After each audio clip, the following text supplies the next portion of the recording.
Hey, welcome to Tent Talk, the Farmers Market podcast. This is the show all about farmers markets. Whether you're a farmers market manager, a farmer, or a food producer selling at farmers markets, or just a curious farmers market shopper, this is the podcast for you. This week, our guest is Kelli Diann Billips, the Operations Manager and Media Coordinator for the Seattle Farmers Market Association. SFMA operates the Madrona, Wallingfordand Ballard Market, which is the largest farmers market in Washington State. On today's episode, we chat with Kelli Diann about how to promote your farmers market, maintaining an interest in your seasonal markets, and surveying your shoppers. Hi, I'm one of your hosts, Bridget Myers. I spent years as an on-site farmers market manager and have done it all from pulling permits to social media marketing. I'm another one of your hosts, Justine Marzoni-Mead. I'm a hot sauce maker, farmers market vendor, and event facilitator for the Intense Conference. And I'm Kat Fields-White, Director of San Diego Markets, still mapping weekly farmers markets, and I'm founder of Intense Business. Welcome back to Tent Talk. This week, our guest is Kelli Diann Billips from the Seattle Farmers Market Association. Kelli Diann grew up in Southwest Virginia on a farm in the heart of Appalachia. In her youth, she helped her grandfather at farmers markets and enjoyed spending time with her grandparents in the garden. Now, Kelli Diann is the Operations Manager and Media Coordinator for SFMA's 3 weekly markets. The Madrona and the Wallingford are smaller urban weekday farmers markets, and the Ballard Farmers Market is the largest farmers market in Washington State. It's open year-round, rain or shine, and sells produce exclusively from Washington State farmers.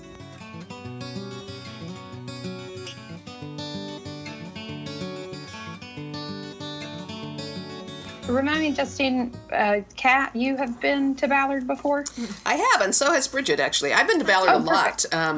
My dad is originally from Seattle. He lives in Knoxville, Tennessee now, but he spends every summer back in Seattle, and he bought a condo in Ballard about 10 years ago, and so that's where I usually land when I'm up there every summer for a couple of weeks, and get up there every once in a while outside of those trips, but we always go to the Ballard market. So Awesome. It's a great well, market. definitely let us know next time you're coming. Yes, I will.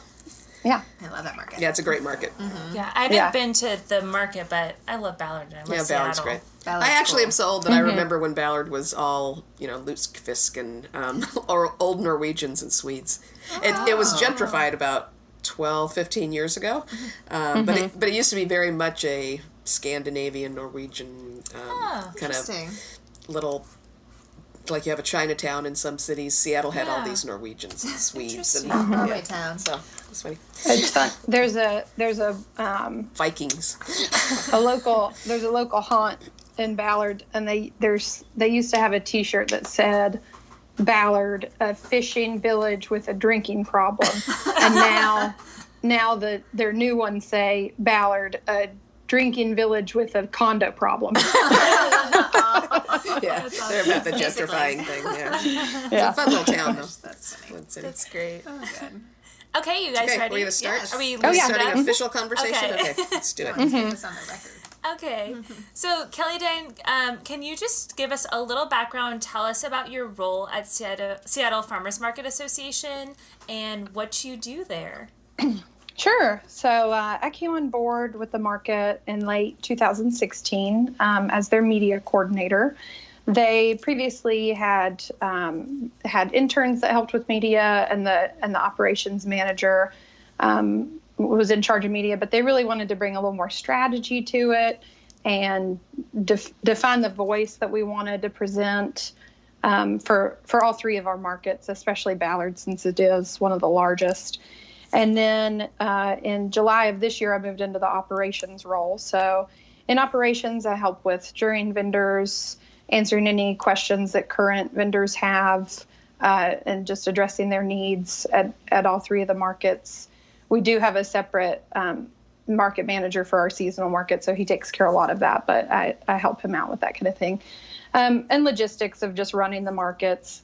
We're in full swing of all 3 right now, so it's resetting all the equipment, making sure they have everything they need. For me, it's making sure I have everything printed. If there's new vendors that are coming up, making sure we're promoting them, promoting the programming that we do at the seasonal markets in the summer as far as chefs, demos, and musicians. And that's most of it, but really just being here to support the executive director, Doug, and support the staff and support the vendors and make a fun experience for all the customers. Awesome. So a little bit of everything, it sounds like. When does your season wrap up? Wallingford will end at the end of September, and Madrona will go until mid-October. Gotcha. Which is a new end date this year. We heard last year from our customers they really wanted the market to be there a little bit longer. So we said, how can our farmers, will they still have things that they can bring at that later in the year? And if they can, then, so we made the call this year to keep it open 2 more weeks. Great. Awesome. So how many vendors do you have at the Ballard Farmers Market currently? So Ballard has about 150 spaces at the market, and we have roughly 200 vendors. And we do have crafters at this market, so we have some people that come in and out of the market as they have events going on throughout the year. So roughly 200 there and about 50 at each of our other seasonal markets. And a lot of those vendors do overlap. So we have some that are either at all 3 or do both seasonals, but roughly 200 at Ballard. Cool. Every year. That's a big market. Plus a good amount of folks that are waitlisted in case something does open up or someone else drops out.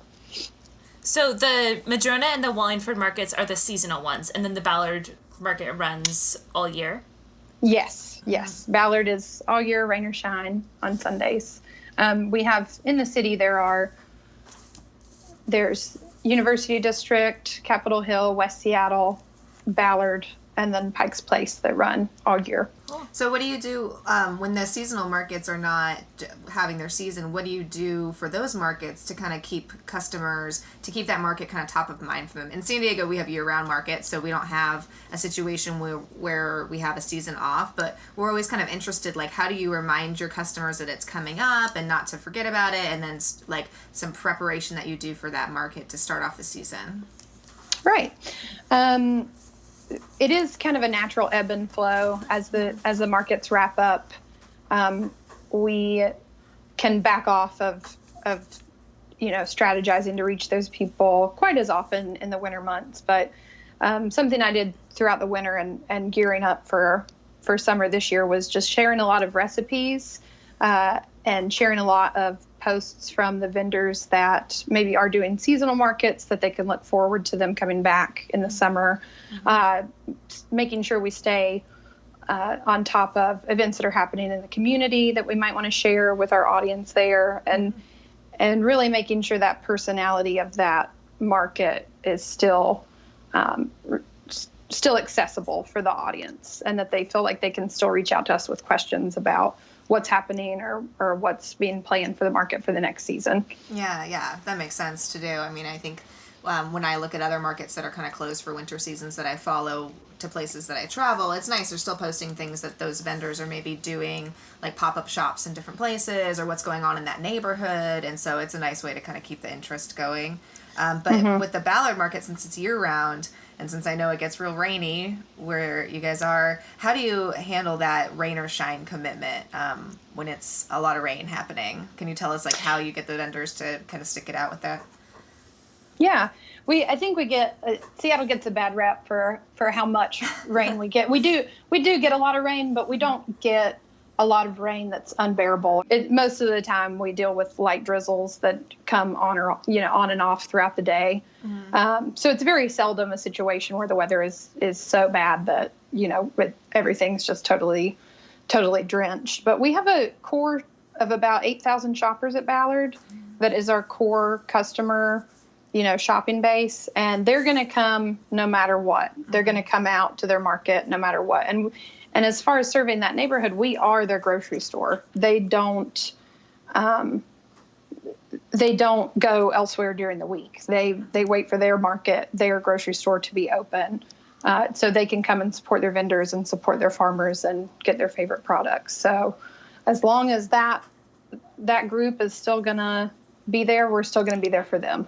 Yeah, absolutely. We say that a lot, and I think we're just kind of sissies here in San Diego because if the wind blows a little too hard or it's cloudy, everybody kind of stays inside. So we have kind of a are always kind of battling that if we have a little bit of inclement weather here, which is not very often at all. But I know I always when I run into other market managers, I always like to ask, how do you help your vendors understand that it's there? And I feel like in towns where there's more inclement weather, the vendors are a little more kind of attuned to that and understanding because they are getting around doing their daily things even on non-market days in that weather, so it doesn't seem like a big deal. And life doesn't stop in Seattle when it's misting. Yeah, we're in San Diego, we're if it's not 75 and sunny, we'll just call in to work and we just all do it. So it seems like more of a battle that way. Yeah, I think market days that are really inclement and it's the weather is really a struggle for us. Those are some of the best times for vendors to get to know each other and for me to be able to go reach out to vendors and get to know them a little bit more.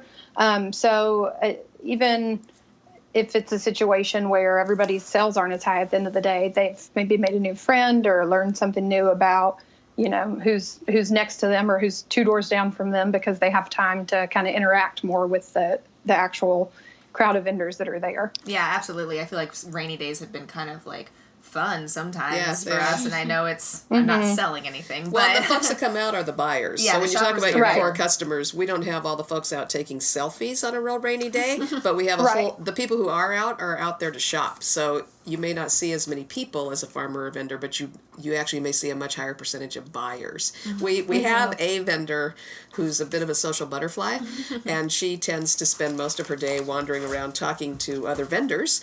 So we had an actual rainy day in San Diego not too long ago where we got a really good turnout at our Little Italy market, which is our biggest market there. And she reported that she had her best sales day of the year. And I think it's because she stayed in her booth. It was wet, so she actually stayed under her tent. It was funny how that happens if you stay there and talk to customers and take the money. Yeah, so we like that too. So as a media coordinator for the markets there, how do you promote your farmers markets? What's the best tool that you've found for that? Social media, email newsletters, online, print, special events. What's your favorite way to kind of get the word out, and where do you find the best traction with shoppers and with people that interaction with the farmers market? Yeah. So when we first kind of started putting our strategy together for different platforms we wanted to use, when I came on board, first you have to think about how many platforms you can actually manage, and then which platforms are going to serve you the best. I think you can definitely bite off more than you can chew when you're either as a vendor or a market getting started. That's something that's kind of hard to define because you don't know exactly who your shoppers are going to be yet. But we already have a following of about 12,000 folks on our Ballard Facebook page, and we have an Instagram that serves all 3 markets. So we started there, and then I found an app called Block 24, which is local to Seattle, and they put together the app itself. Just tells you what's going on in different categories throughout the week. So we started a partnership with them, which has been great.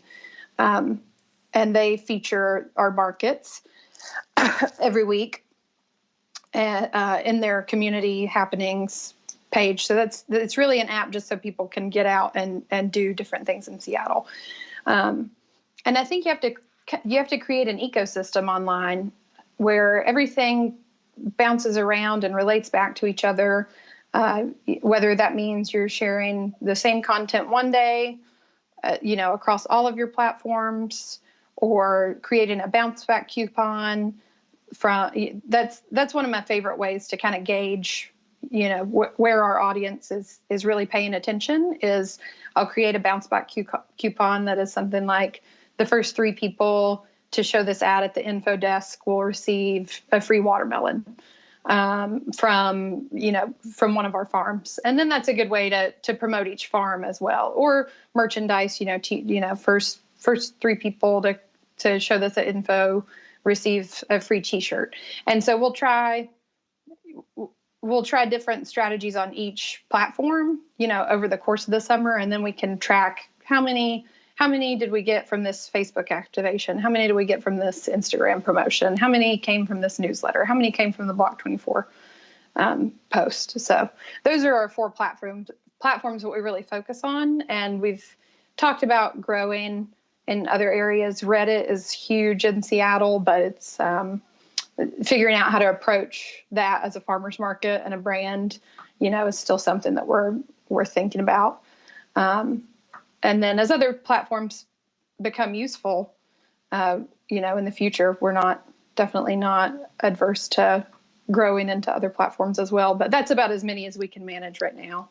And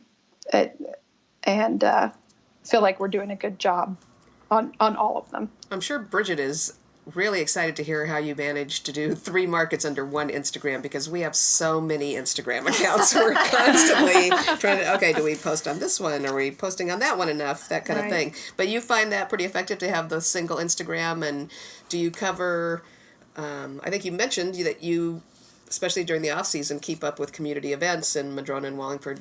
Are you doing that on a single Instagram? And you don't find that you lose engagement by talking about events in Madrona when people from Ballard are following you? Instagram was already in place before I came on board. So it was already started as, one profile for all 3 markets. So as far as growing the following, we decided that it's better to do it collectively than separate it out into the different markets and create a new following on Instagram for all 3 of those. And sorry, but it just so it works okay. You don't find that challenging to kind of keep up on the community events and things when you're playing to 3 really distinctively different communities in one account. Yes, right, gotcha. So as far as the community events and things like that, we would post those just to our Facebook profiles, and those are individual for each market. Mm-hmm. Yes. Okay, yes, gotcha. Or on our website, or sometimes we will work with print media, not as much in the winter, but that would certain things we would save just for, we would differentiate those and not have them available on Instagram. Mm-hmm. Yeah, interesting. Yeah. We have a large market in Little Italy on Saturday, and we have a newer market in Little Italy on Wednesday that will get larger, but will probably never be as large as a Saturday market. And we've currently got separate handles and separate accounts for each of those, and we're kind of weighing whether or not that's the smartest way to go, or do we combine it all and try to hit it all under one account. Mm-hmm. Definitely easier than trying to keep up on all those handles. Right. For us, it definitely works out, I think, better, especially in the summer, because we can, if we have a farmer that's at all 3 markets, we can promote that on Instagram and say, look for them Wednesday, Friday, or Sunday. And in the same regard, in the winter, when the seasonals have closed down, they can still see folks that are following that might be, interested in the other markets can still see what's happening at Ballard and see vendors that are at the seasonals that have come to Ballard for the winter. They can see what's available if they want to leave their neighborhood and come to Ballard to get their products from those vendors that they love. Do you see very much in the way of differences in the way you manage your markets? A large-scale market like Ballard versus a weekday market like Madrona and Wallingford? Yeah, are there different ways that you deal with vendors? Do you have different expectations of vendors at a weekday market versus the large weekend market? Yeah. Our seasonal markets are great incubators for folks that are starting their first venture into farmers markets. So we always encourage, if it's a brand new vendor that is accepted, we always encourage them to come test out their product at our weekday markets before we put them straight into Ballard. Right. Ballard, of course, is where you're probably going to see the most sales, but then we can see what their display looks like, how their salesperson interacts with the crowd, and kind of incubate that a little bit until we can get them to a point where they're really in a spot to interact with the large scale crowd that is at Ballard. Yeah, we have that same sense, and you'll have people that say, "Oh no, I just want to go straight into that big market," and you just have to say sometimes, "Well, we're not sure you're ready for that big market. We're not sure if you've got the inventory production in place, and if you've figured out just market etiquette for that matter. And of course, a bigger, older market is just more full. So if you want to be able to open up spaces to a wider variety of people and smaller businesses as well as more established businesses, you have to have those weekday smaller markets." Right. Exactly. Yeah.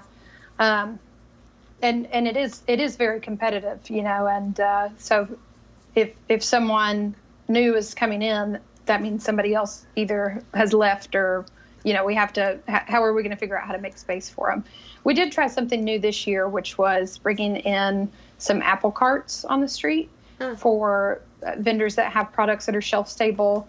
And they work well for certain businesses, and we kind of rotate and test out who works better on a cart versus a tent. And the carts allow us to fit in several more vendors on Sundays, especially if we have, either last minute cancellations, we can bring someone else in. They've really given a flexibility to an area of our market where we can have more crafters come in and have more folks come in on these apple carts, and fit into the market, not in a 10 by 10 space. And it's worked really well.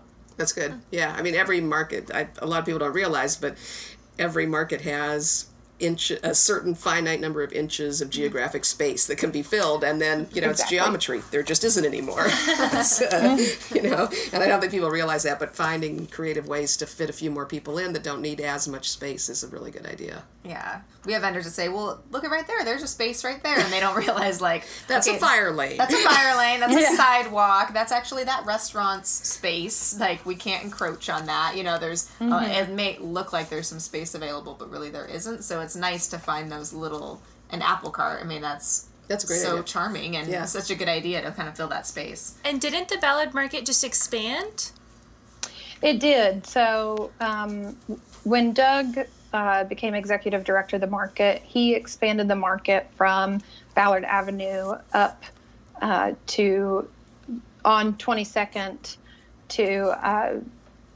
to reach Market Street, which, if you're familiar with Ballard, Market Street is kind of the main little hub in the heart of Ballard. So the farmers market was happening and had been happening for 20 plus years on Ballard Avenue, but that extension really brings in a lot more people who are just here for the day in Ballard, walking through, and now they are able to see that this market is happening. And then when you come down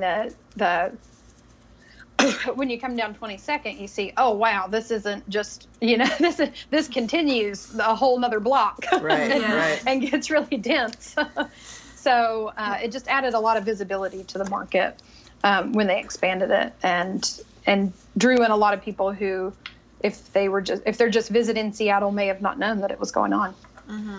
And you're right in the heart of what's a fairly charming area, even on the days the market isn't operating, and has a lot of restaurants and little boutique-y type shops. Were they excited about you expanding, thinking that you guys would bring more traffic in, or were they upset about losing their parking, or upset about you blocking their storefronts?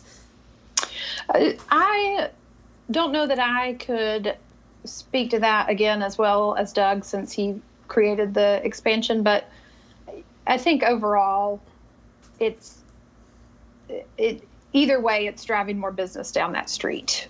So I'm sure there was definitely some upset as far as some of those things are concerned, but in the end, there's now X% more people coming through that area and seeing the storefronts that are there, and just being part of that neighborhood at that point. And so I would say overall, hopefully it's a positive thing, and it's been in effect for 3 years, or the expansion's been there for almost 3 years.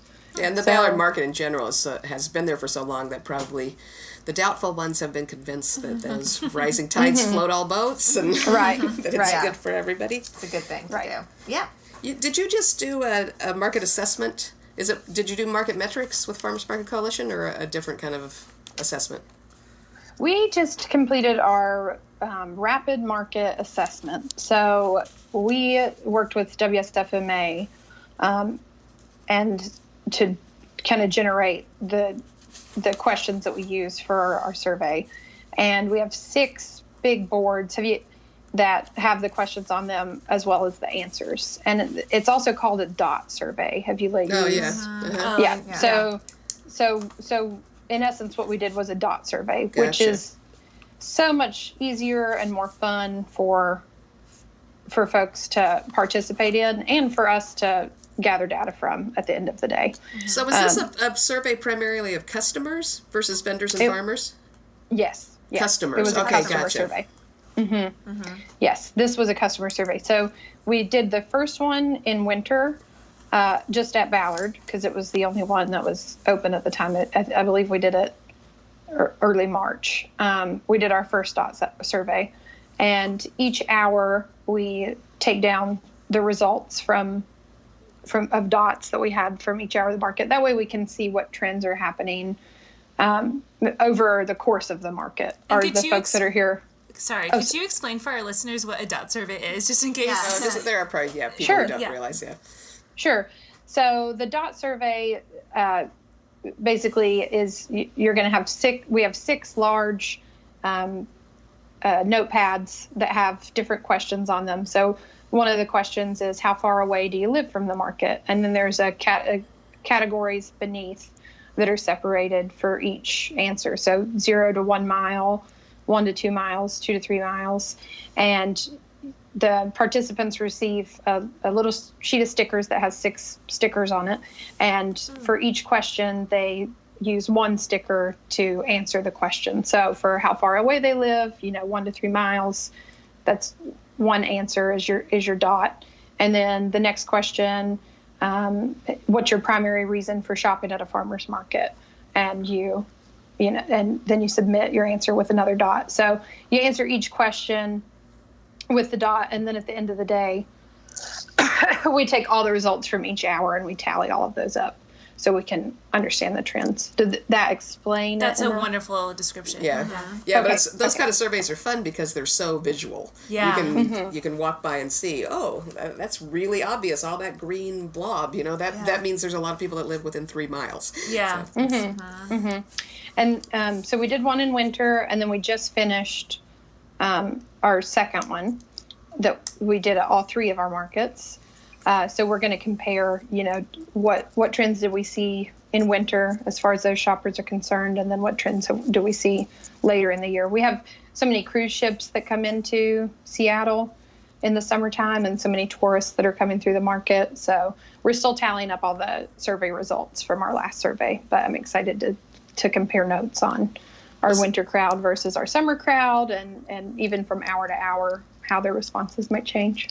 Was there anything that jumped out that was a result that you didn't expect to get? Well, not that I've seen so far, but like I said, we're still in the stages of counting everything up and getting all the results. And then the day of the survey was just, please take our survey. Would you take our survey? Hi, would you like to take our survey? So I didn't get to look as much at what was happening behind me as I was trying to get folks to submit responses. Did you do anything to induce them to take the survey other than getting to play with colorful stickers? We did not. We did not try to incentivize it in any way, shape, or form. Yeah. Were most people willing to do it? Most people are. Yeah, most people are willing to do it, especially if the line is short. Yeah. I think what deters folks more often than not is that there's a long line to have to do it, because we say, it takes 30 seconds, but if you wait a in lot line of people after. have said. If a lot of people have just said yes, then, it might be 15 people deep in the line. So I'd say that was one of the only obstacles, trying to space that out to make sure that it did only take about 30 seconds to complete. And did you get those results posted somewhere? Are they did you put them on your social? I know it's kind of for internal information, but is there anywhere that people can look at the feedback that you got from those? There will be, yes.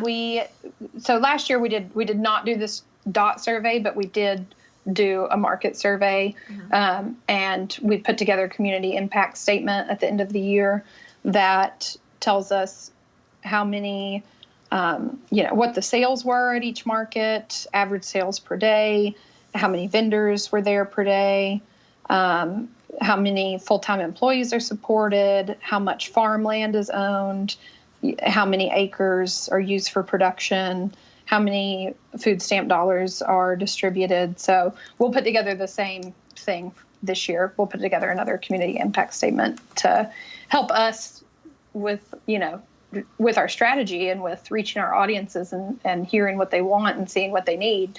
But we'll also definitely share that with the community and with Washington State Farmers Market Association and pretty much anybody else who asks for it. Yeah, I'd like it will to see be. that. It will be.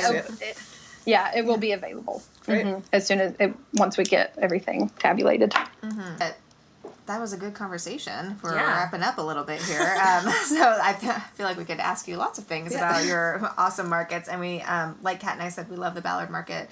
We've been out there to visit, so we're excited to go back. But we also kind of wrap up our interviews on our podcast with the question of the week, as I'm sure you know if you've been listening.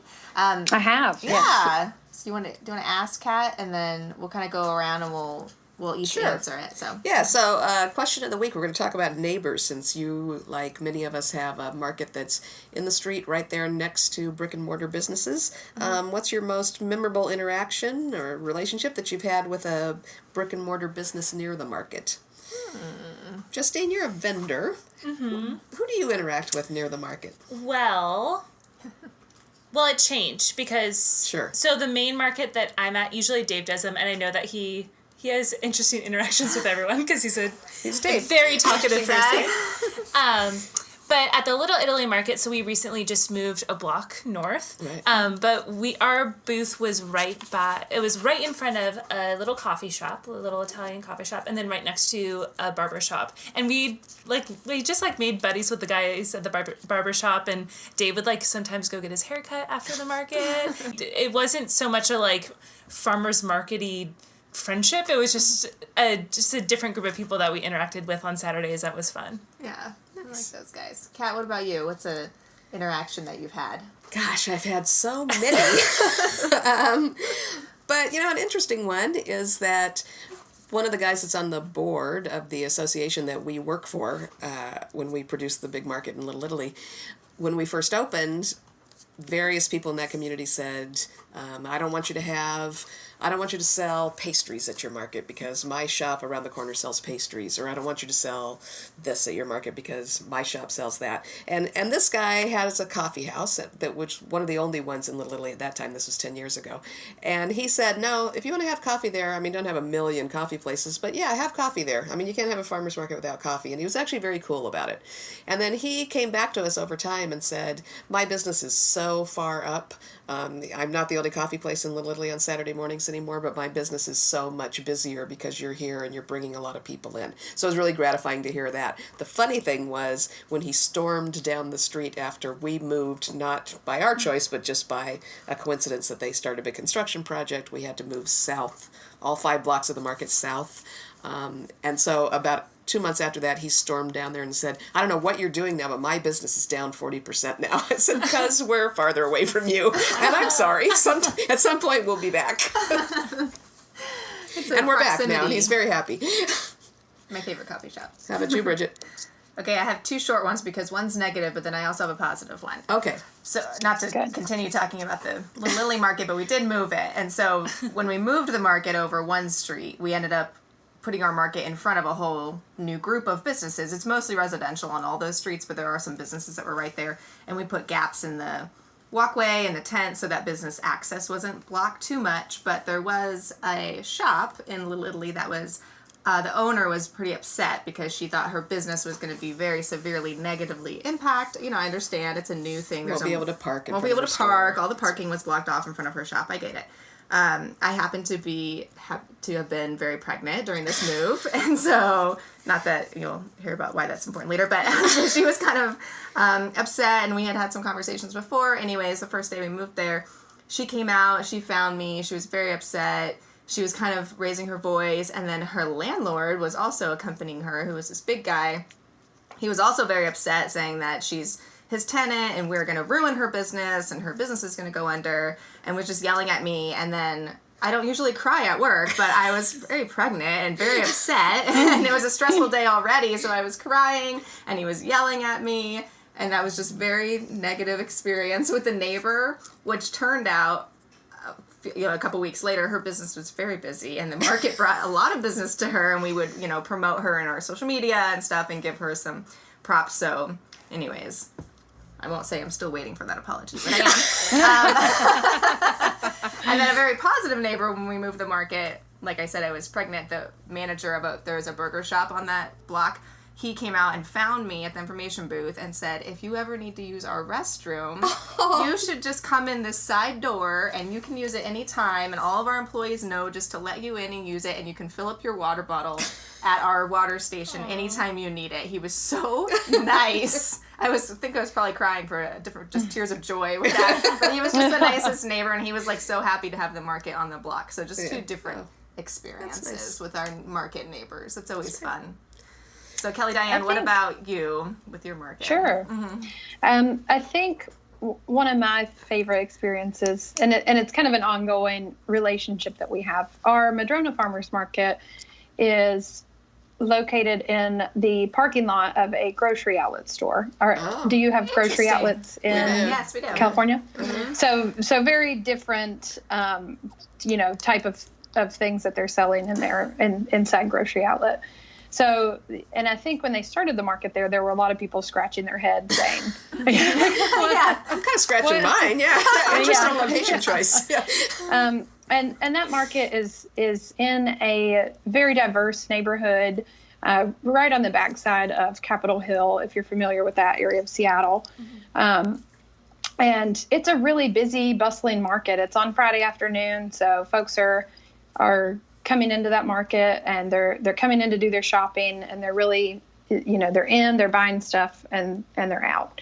And I think what Grocery Outlet has noticed over the years is, and the market has noticed as well, people are coming for the farmers market, but then folks that may have never stepped foot inside of Grocery Outlet before are going into, just to check out and see what they might have, because they're already there.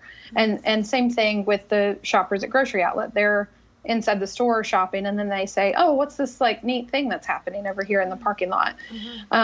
So it's a very symbiotic relationship, and it's one of that market is one of my, I'll have to say it's probably my favorite market, just because of the audience there and the folks that just love that market so much. So that's a great relationship we have with that neighbor, and the store owner is always happy to help us out or give suggestions. And it's just been very beneficial for both of us and for both of the crowds that are coming through both of those grocery stores, so to speak. Oh, that's great. Cool. I like that idea, actually, because I still do have to go to the grocery store for some things, although I try to shop mostly at the farmer's market. Yeah. And I kind of wish that a farmer's market was right next to the grocery store. Remember we had a market that was close to a big drugstore, and that was actually great, because you could buy all your fresh stuff, and then you could run in and get your toilet paper and your paper towels. Yeah. Sometimes you're like, I need vinegar. Or you just need baking soda or something.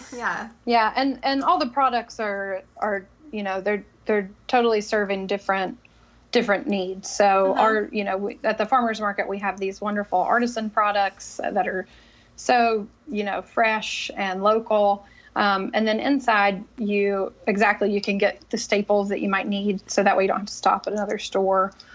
Or, they might go in there looking for one part of dinner, and then they come outside and get the other part of dinner, depending on what that might be. So I love that. That's good. That's nice. Market neighbors. Cool idea. Excellent. All right. Well, Kelli Diann, thank you so much for taking the time to speak with us. Thank you for having me on the show. This was a pleasure. So thank you so much fun. We hope to see you in February in San Diego. Figure out how to sneak down. Oh yeah, I'll have to do that. Great. Yeah. Thank you so much. Awesome meeting you. Thank you. Nice to meet you all too. Yeah, Thanks. bye. Have a good day. Bye. Hey, thanks for listening along. Please leave us a review on iTunes and tell us how you liked today's episode. Be sure to subscribe to our podcast so you don't miss the next one. And if you want more farmers market tips, you can subscribe to our weekly newsletter at intensebusiness.com and follow us on Instagram at intensebusiness. That's INTENTS business. The 2019 Intense Conference will be held in San Diego, February 24th through the 26th. Register now, and we hope you'll join us. This podcast is produced by Intense Business, where passion meets profit. Today's episode was recorded and edited by Justine Marzoni Mead. Original music by David Mead. Special thanks to our guest, Kelli Diann Billips, and San Diego Markets.